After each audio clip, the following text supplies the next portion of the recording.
Hi everyone, Gordon Morgans here, and welcome to my new series, Kinotherapy.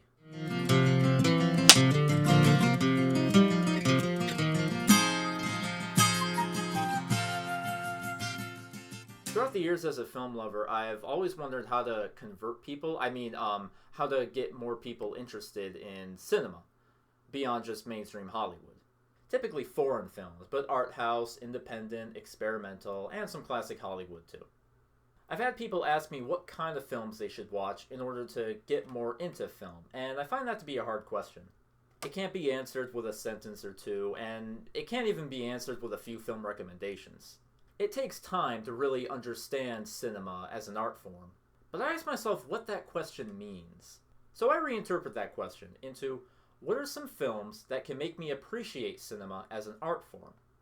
So that question, among other things, is what inspired me to make this series.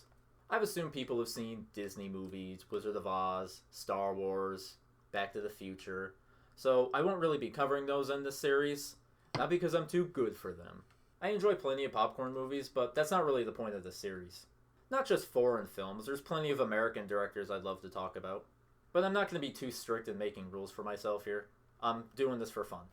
I love talking about movies, I love writing about movies, and I'm hoping to recommend you guys some great stuff. Not every art film has to be some 7-hour-long Hungarian film about nihilism. They can be entertaining too.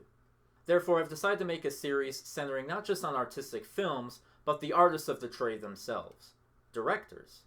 Film is a collaborative art form in many ways. There's writers, composers, actors, editors, set designers, makeup, tons of people, you name it. Countless people. But auteur directors are really the artists of cinema. I was thinking who to do first. There's so many great ones. Who would be the right director to start with? Who's a director who makes accessible movies that are full of depth but easy enough to get into? Who's a director who has influenced countless people all over the world to this day? An international director whose films are entertaining, thoughtful, but not too slow? And the first director that came to my mind was Akira Kurosawa. Of course it made sense. Kirosawa is not only one of the greatest directors in history, but his work is incredibly influential even here in America. I'm sure you know some property which was inspired by the legendary Kirosawa, or which you'll soon see.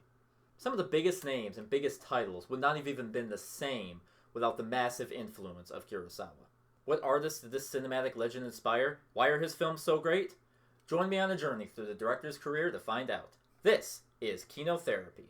Like Kurosawa, I make mad films. Okay, I don't make films, but if I did, they'd have a samurai. And remember, this list is just a retrospective based on my own personal opinion and experience.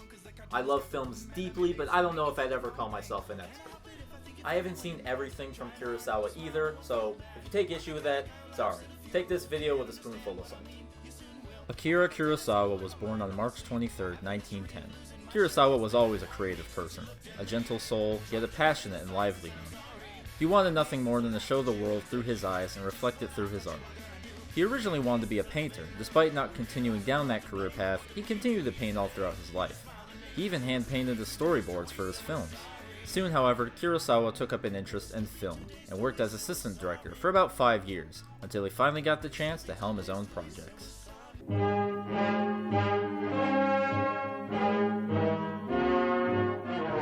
The first film we have to talk about is Drunken Angel. Now this film is important for two people, Kurosawa and Japanese actor Toshiro Mifune. Drunken Angel was a big hit and launched the career for both of these men, who would soon become household names in their country. Also, this was the first pairing of Kurosawa and Mifune, a partnership that would cement itself as one of the most famous director-actor collaborations in cinema history.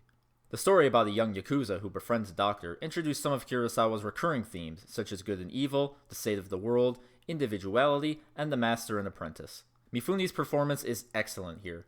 How the two met was a crazy mere chance that almost didn't happen. Kurosawa attended a mega audition, of which he didn't even plan on going until a friend of his dragged him along. While there, he saw the eccentric Mifune perform, of which Kurosawa described him as such. A young man reeling around the room in a violent frenzy. It was as frightening as watching a wounded beast trying to break loose. I was transfixed. While Mifune wasn't selected by the event, Kurosawa talked to him and cast the young actor in his next movie.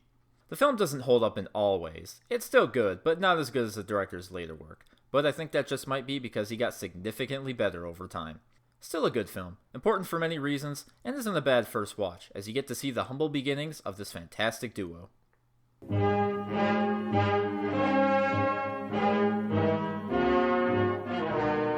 The next film I'll talk about is Stray Dog, one of Kurosawa's earlier films that I happened to see.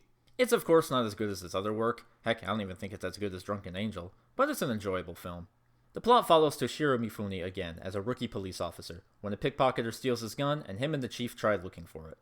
I know that sounds a little lame, almost like a parody of cop fiction, but it manages to work itself out pretty well.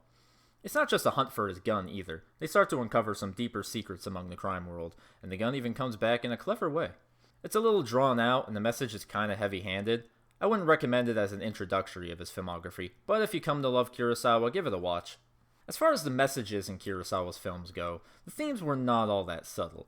However, that didn't make them any less impactful, and didn't mean the director never improved on that aspect of his films.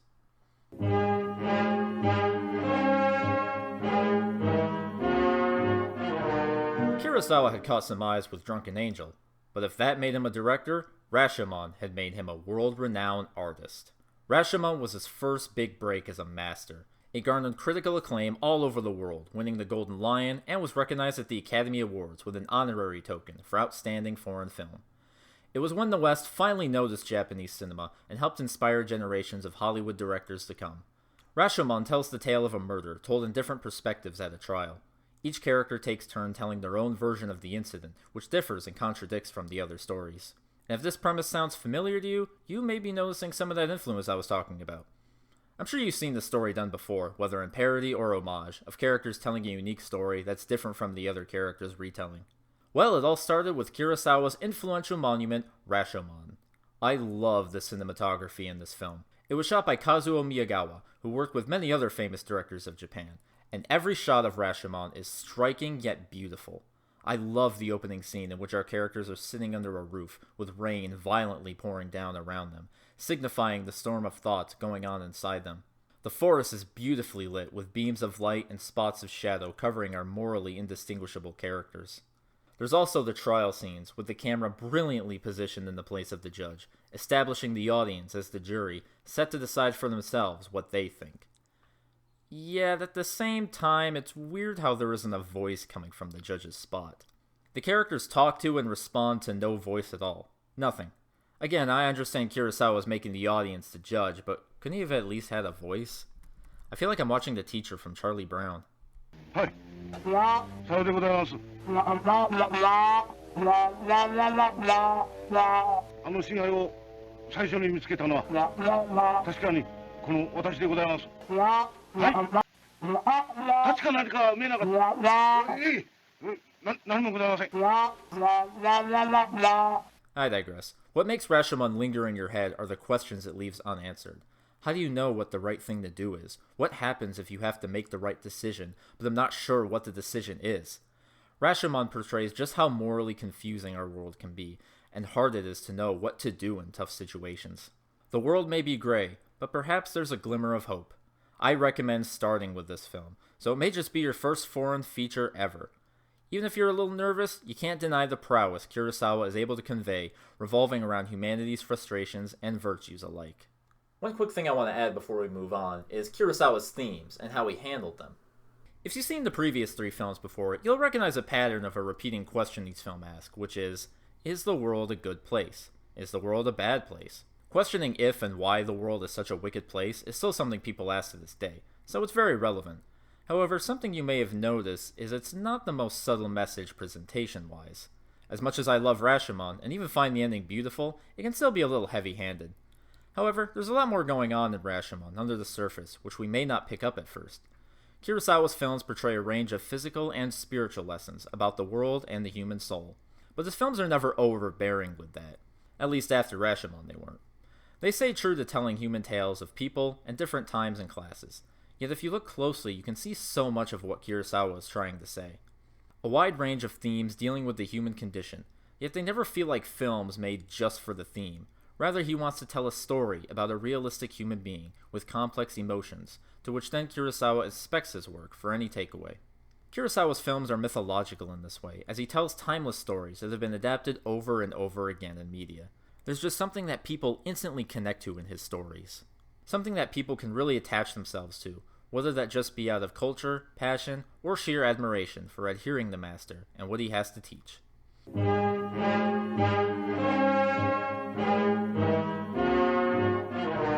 Aikiru is my favorite Kurosawa film. Or it's tied with one other, which we'll get to soon. But this is my favorite. It's his most emotionally powerful, poignant, endearing, and spiritually enhancing film he's ever made. An old man receives news that he has cancer and will die. The old man realizes that he has not truly lived once in his sad, average life, and spends the rest of his days to seek what it means to live, hence the title, Aikiru, which it translates to. The film goes in a couple different directions, and you're never sure at first where Mr. Watanabe will end up. Just when we think he finds life somewhere, he grows weary, and Kirosawa points the plot in another direction. After all, finding the meaning of life isn't easy. The film stars another Kurosawa regular, Takashi Shimura, as Mr. Watanabe, in what is my favorite performance from any Kurosawa picture. He sells every emotion, every internal despair with silent expressions and body language. I'll admit too, this film holds a rare honor of containing a scene that makes me cry. Yep, like a baby. Every time. What a depressing scene. Every time I watch this, I get something else out of it, and that's a sign of a great film. That there was so much work put into the details of refining this picture that the deeper you look, the more insight you can find. It's astounding, not just on an emotional level, but on a technical level as well. Kurosawa is a master at that. The technical aspects are never overbearing. The framing and sound design are just so masterful. When he decides to move the camera, when he decides to keep it still, when he decides to hold on a take. They're small but brilliant choices that help to elevate the experience. The places of the soul Aikiru will take you to seem limitless and are intriguing to discover. Aikiru further showed Kurosawa's ability to explore the human spirit through the most conventional ways possible. On the surface, Aikiru is a drama about a dying man, but is also a social, political commentary, as well as a thought-provoking exploration of relationships, the human heart, and what it means truly to live. Definitely watch this one on your Kurosawa journey.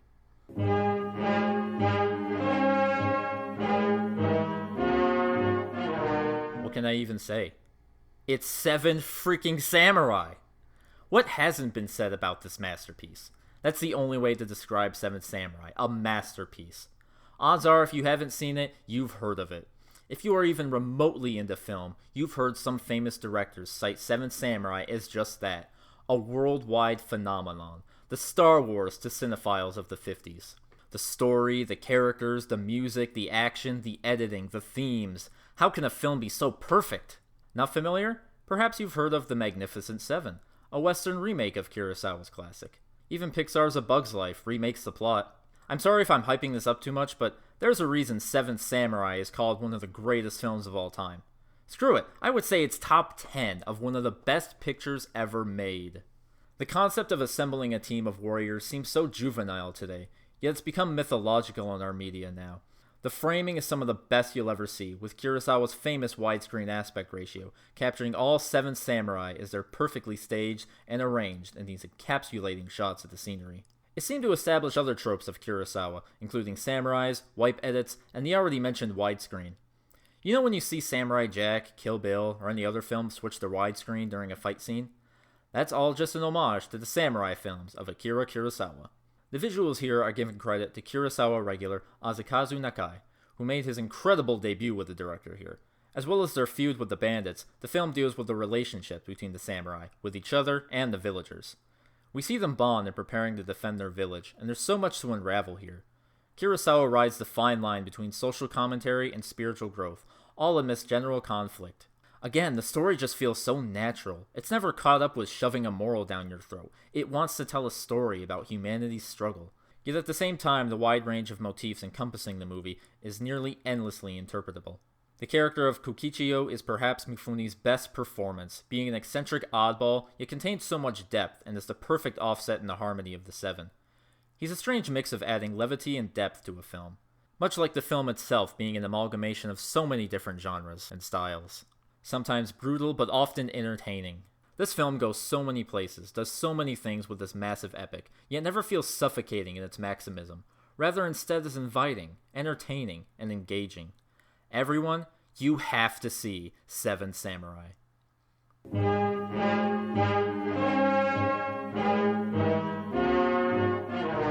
One of the most common themes of post-war Japanese cinema was that of the aftermath of the atomic bomb. Plenty of films portrayed the horrors of the weapon, with destruction, loss of families, and homes alike. Kurosawa thought about what kind of toll that might take on the mentality of the Japanese citizens. Toshiro Mifune plays an old man, head of the house, who is insistent on moving his whole family to Brazil in order to keep them safe from another bombing. Mifune does a good job, but I'm just wondering why he was cast as the old man and not Takeshi Shimura, who's in the movie. He played an excellent elderly man in Aikiru, and is already 15 years Mifune's senior, so I'm just confused by that choice. Mifune's good, it's just hard for me to buy him as an old man for some reason. However, it's one of Kurosawa's most saddest films. He becomes paranoid, even pushed to the brink of insanity of fear. Other characters admit that they too are afraid of the bomb, but do nothing about it. While this man is making plans that might sound crazy, but is it really? Is it truly tragic to see a good, hardworking family man become more frustrated, more tearful, more absorbed in despair of how little he can do? Who's the insane one? The afraid one, or the unafraid ones? Kurosawa taps into the hearts of every Japanese citizen during this time, with a looming threat hanging over their heads, and just what it was like to live in fear.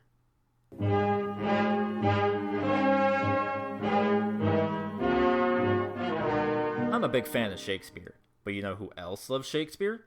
Akira Kurosawa, of course. Throne of Blood is an adaptation of Macbeth, and is the first of 3 Shakespeare plays that Kurosawa would adapt. Throne of Blood moves the Scottish play to feudal Japan, and follows the original play faithfully, yet with creative liberties, as you might imagine. Once again, there's some great cinematography here. Kurosawa fills the land with fog, which was so synonymous with the original setting, and uses it in brilliant ways. The 3 witches are now changed to one spirit of the forest, and there's something about the way she's presented that I just love. She glows in stark, ghostly white, and having her spinning thread just adds another dimension to the mysticism. This is the director's darkest film, so far in my opinion, which I guess is to be expected given the subject matter. The ending is slightly different too. No spoilers, but let's just say Kurosawa and Mifune pull off a pretty impressive and dangerous stunt that is renowned to this day. While Kurosawa's films usually debated the concept of good and evil and had a protagonist who learned something, Throne of Blood is a cautionary tale, where our protagonist's flaws and greed bring his downfall. If you're a fan of the original play like I am, Throne of Blood makes for a fascinating new retelling.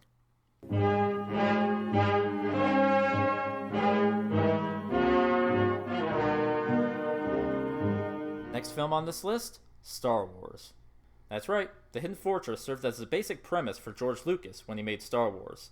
While it's not exactly the same, you can see what parts of the film influenced the concept.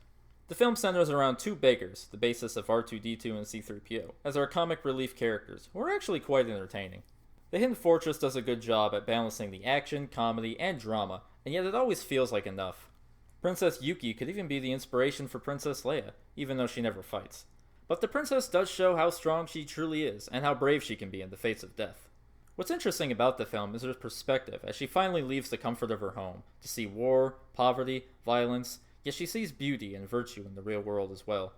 Most characters in the film seem to have a change of heart after their experiences, and perhaps that's the message Kurosawa wanted us to take away, in not only this film, but his other films as well. He shows characters as complex beings that can't be pinned down by a few words.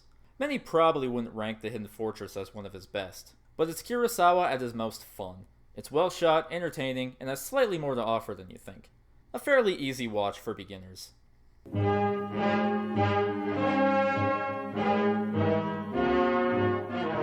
So my favorite Shakespeare play, or one of my favorite things ever, however you want to say it, is Hamlet. I adore Hamlet. I think it's one of the greatest pieces of art to bless our world, and maybe even the greatest thing ever written. Hamlet himself is perhaps my favorite character of all time, so that brings us to Kurosawa's modern revision of the play, The Bad Sleep Well. And it's good. Trust me, that's not just because I wanted the film to be exactly like Hamlet. I knew it was going to be different, and I even wanted it to be. Toshiro Mifune is great as always, as is Kurosawa's visual style. It's a dark film, taking on the noir feeling of the corruption, greed, and blood of corporate Japan. I love the character of our protagonist's wife, as she deals with a much more sympathetic issue than Ophelia. Here she must deal with the fact that her husband only married her to use her and has no true feelings of love. This really puts the themes of the film into perspective. While he becomes hard and hellbent on trying to reveal these monsters, he himself loses his humanity. I guess it's just that at times it drags and gets repetitive. I felt like Mifune's character could have been stronger as well. He's become hard-hearted, which is the point, but there isn't exactly another character or vessel to latch onto during this experience. I understand he's supposed to be this way, but Hamlet became cold as well, and was still entertaining to watch. The ending was pretty disappointing too. I mean, the same thing happens, sort of, but there isn't really any build-up or significance to it. It just sort of comes out of nowhere, and the way the film tells of the event makes it hard for us to be emotionally attached, as we were to Hamlet's ending. But I guess it's not a close adaptation of Hamlet, and it was never trying to be, which is fine. It just needed to be tweaked, that's all. While I don't love it, I do like it, as there's always something to like in a Kurosawa film. Despite my indifference, it's still regarded as one of the director's most famous works, so check it out.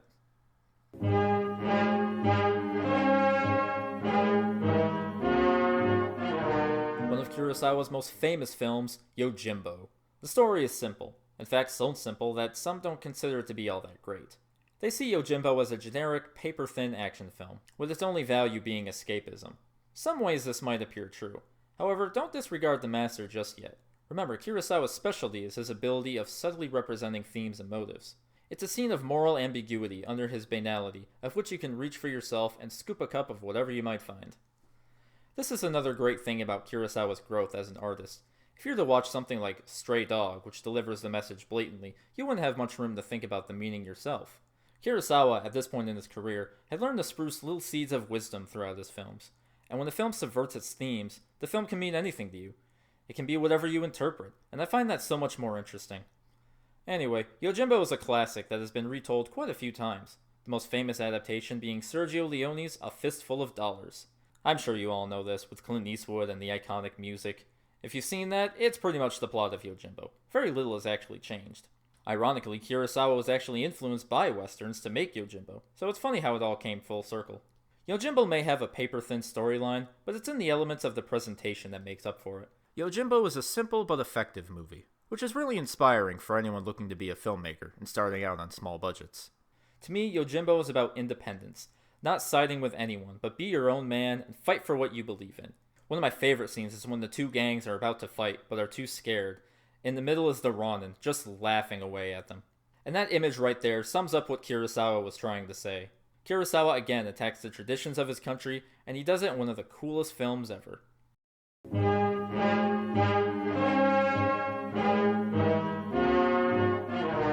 The following year, Kurosawa made a sequel, starring the Ronin, in Sanjiro. Oh, wait, that's his name? Was that his name in the first one? Anyway, Sanjiro follows Sanjiro, as he's caught up in another feud. I was actually surprised by this one, because again, it's just another solid Kurosawa samurai movie.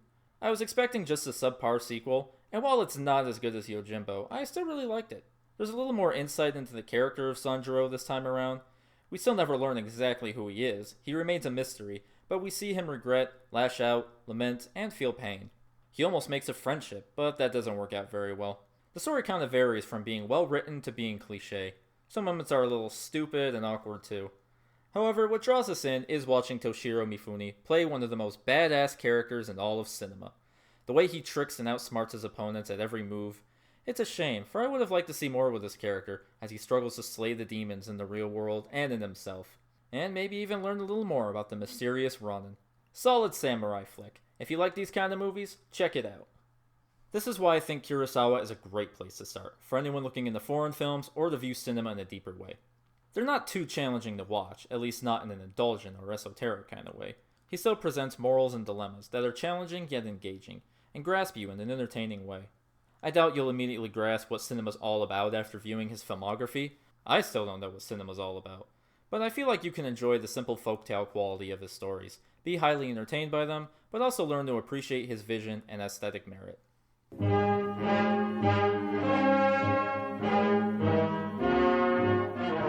This film didn't start taking off until recently, or at least quite a few years ago. Back then, it was never mentioned among Seven Samurai or Rashomon, but after hearing the hype I saw around it, I watched it, and now I can safely say that yes, High and Low is one of Kurosawa's best films. The first half of the film is brilliantly contained in one room, yet it's still shot magnificently in widescreen, capturing the dramatic weight of the scene. These perfectly staged sequences revolve around our protagonist Gondo, a wealthy businessman played by Mifune again, as he's caught in a moral dilemma. He has to either pay ransom money to a kidnapper who abducted his chauffeur's son, or secure his family's future and business by not paying it. The inner turmoil of Gando is captured flawlessly in this scene, through Mifune's stunning acting to the reflecting close-ups and lighting of the camera. Despite not being any battles, the film is shot in widescreen, which just captures the dramatic atmosphere so intensely. The second half mostly involves the police team searching for the kidnappers, which are enthralling enough, but what's interesting are the events surrounding Gando's misfortune. I guess my one issue is that the second half isn't as good as the first half. It almost feels like a different movie. Hell, Mifune himself hardly shows up, but seeing the police officers carry out their investigation is interesting to watch, as we see just about every detail of their procedure. The film is about the decisions between good and evil, and the consequences that may come with both. The film's title, High and Low, is actually sort of a different translation in the original Japanese language. It's closer to Heaven and Hell, or Good and Evil, again representing Kurosawa's themes of good and evil in the world. In short, I love this movie. The underrated achievers were right. Don't miss this one.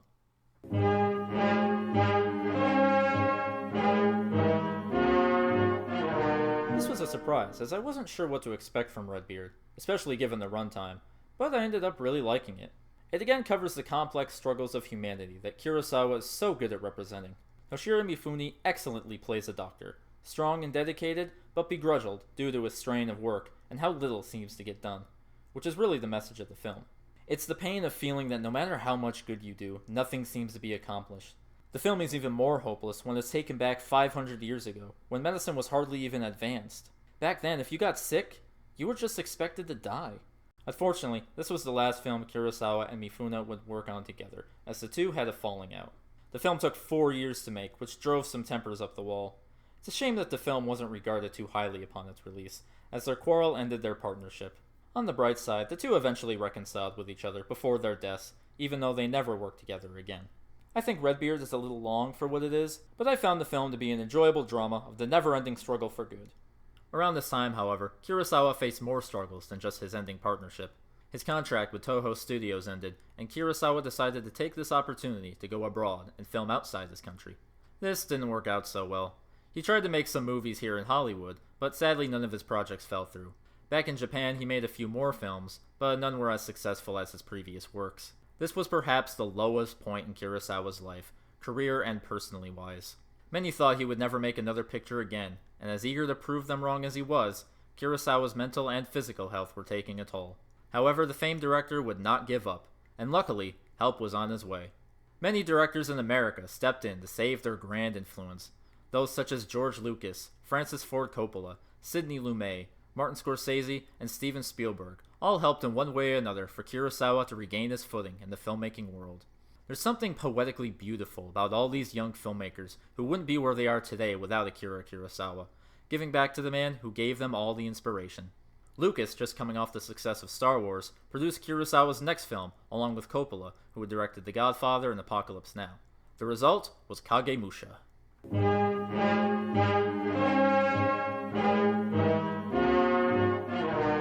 Kagemusha mixes Kurosawa's themes of duality and gray morality, along with a societal flip that makes you think.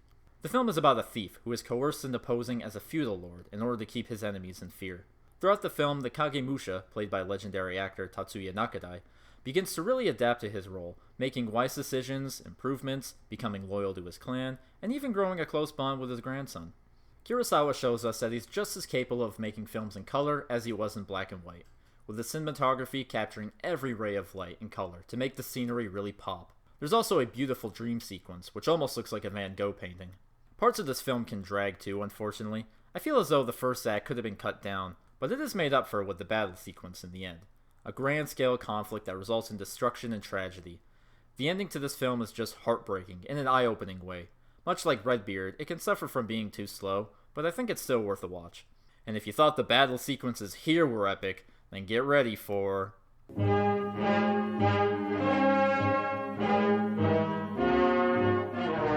remember when I said my favorite Kurosawa film was Aikiru? Well, I was lying. I can't decide if my favorite is Aikiru or Ran, because this film is exactly the kind of epic you would want from Kurosawa. A new take on King Lear by William Shakespeare again, Kurosawa takes a magnificent story that feels Shakespearean so much with its portrayals, temptations, and motives. It is also one of the most brutal war movies ever made. The The film follows an aging lord who divides his territory among his sons, but when given power, true colors start to show, no pun intended, and disrespect for their father is revealed. Every character, and I mean every character in this, is memorable and has a clear purpose to the story. There's a comedic relief character who's the most sympathetic, as well as a blind character caught in the crosshairs of war and greed. They even borrow Lady Macbeth. But of course, what brings us in are the ensemble family, learning their motives, developing who they are, watching who they become, and why they do the things they do. This is the very story for action and reaction, as every action has a consequence, which affects another character, leading to more consequences, and the story spinning more and more out of control. This gigantic tragedy, due to its scope and ruptured family, is Kurosawa once again criticizing tradition, as well as war, power, and just the despicable lengths family members would go to achieve it.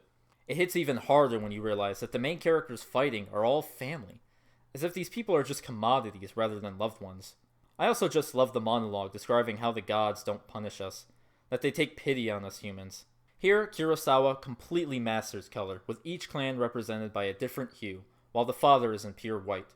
The sets are grand and are shot beautifully against the Japanese mountains, and the chaotic smoke looming over the destruction lingers like a massive storm cloud. It's just so Shakespearean and Kurosawa at the same time. There's so much to appreciate here. It's exciting, dramatic, and it's just Kurosawa at his most epic. At 70 years old, Kurosawa made one of his greatest achievements and showed the world that he's still got it.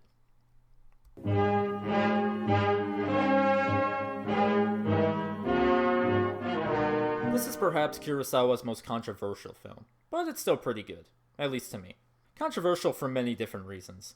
As for Kurosawa fans, some were disappointed at the change in style, while some were more welcoming of it, and were glad to see the subconscious of their hero. Other viewers were either enticed by the dream sequences, or found the movie unengaging. Dreams, sometimes called Kurosawa's dreams, is just that. The film is comprised of sequences based on actual dreams Kurosawa had. Dreamlike movies have been done before, but there's something so sincere and authentic about making them based on real ones, which might also be an offset for the detractors. They're presented in unaltered ways, as accurate as the dreams actually happen in Kurosawa's head. Some say that they wanted more of a concept and not just a series of surreal images, but as someone who loves dream movies, I really enjoy dreams, and partly disagree with that take. Each dream clearly represents something about Kurosawa, as a man, a child, an artist, or a Japanese citizen. It's not just some ambiguous exercise that come off as being pretentious. It's almost autobiographical to Akira Kurosawa himself. What makes it more human is that the dreams are raw, with nothing added in them to make them more flashy or irreverent. Kurosawa didn't have to try to insert himself in these dreams, they just naturally are him. And that makes Dreams a very beautiful and personal insight into the Japanese director. It's not a David Lynch film where it just tries to confuse you. It's not even a puzzling film, and it's more of a beautiful one. The dreams range from being magical, frightening, or just mesmerizing. And if that's not enough for you, Martin Scorsese appears in the movie as one of Kurosawa's artistic idols. There are perhaps better dream movies out there. I wouldn't call this one of my favorite, but Kurosawa's Dreams definitely contains something special. And once you get caught up with the director's filmography, I encourage you to check this one out.